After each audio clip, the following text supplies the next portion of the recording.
Our government is projecting a deficit of $500 million for the fiscal year 2008-2009. Our government is projecting a deficit of $500 million for the fiscal year 2008-2009. For the very first time, I think, in the history of Ontario, we're now considered a have-not province. I think that's a disgrace. I stood in the legislature in, I think, 2004 or 2005 and said, I will work with Dalton McGuinty on trying to find ways we can alleviate some of these manufacturing job losses and make sure Ontario can get itself back on top economically. Lighten the burden, if you mean bring down corporate taxes, I think that would definitely be a start. I believe they should invest more, make investment possible. We need to know where this province stands financially, what happened to the $800 million reserve, what happened to the $1 billion in savings, and before I would give them a license to upload, download, sideload, cancel,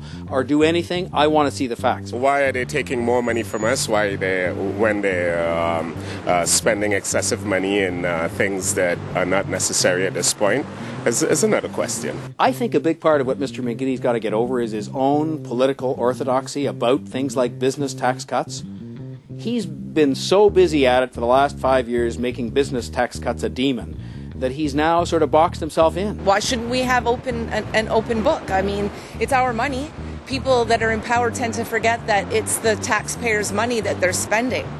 At this point, frivolously, it appears. What we need is an honest government who do the right thing because of the, this is what I took your money to do. Absolutely. I mean, just making it obvious that, or aware that what's being spent where and how, so that the people can make their decisions in the upcoming elections, or at least in their voice.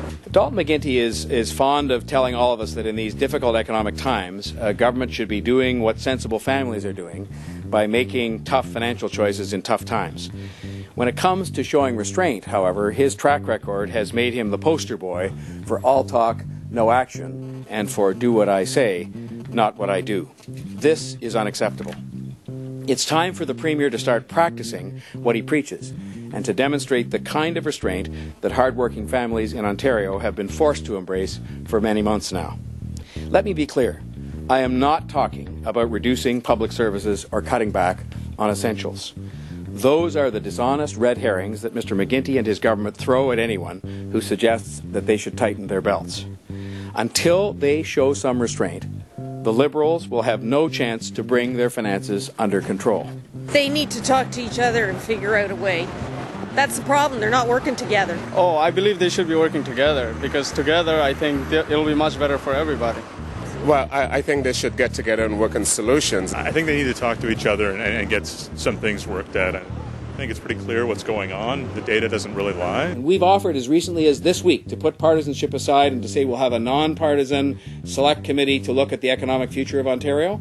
So far, they've brushed us off and given us the back of the hand. I'd show you this labour cost graph, which shows you here the rate of inflation. There's the rate of inflation as it's gone along from the years 2003 to 2008, and the salaries and wages had it been run at increases at the rate of inflation each and every year.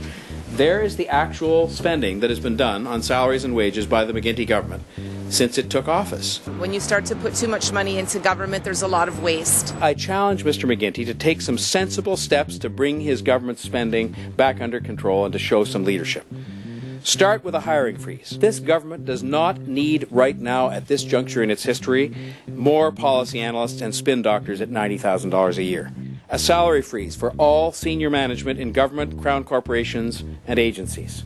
Show some real restraint in administrative spending. Use your own meeting rooms instead of booking outside hotels. Use technology to reduce travel expenses, which is what everybody else is doing in business. Find 10% in administrative savings, and you will save taxpayers $120 million a year. We elected them, and how do we put a stop to it now? I don't know.